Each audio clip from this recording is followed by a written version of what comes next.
professora Valquíria também para se fazer presente aqui nesse espaço dos professores. Daqui a pouco eles fazem, entrar aí, pode vir se fazer presente.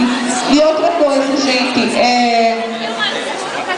eu agradeço a vocês também pelo comportamento, mas eu vi aqui nesse momento, certo? Que é um momento importante para a escola e eu, enquanto professora, nós aqui também exigimos em todos os momentos da nossa vida e principalmente nesse espaço, respeito para com esse momento e respeito em todos os momentos da nossa vida, né? Principalmente aqui que nós estamos vivendo um momento de conhecimento, um momento de aprendizagem.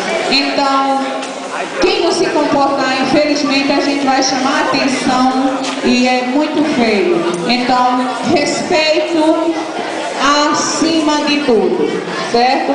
Então, para começarmos, nós vamos passar a palavra para a direção da escola para que, de fato, possa abrir oficialmente a nossa conferência.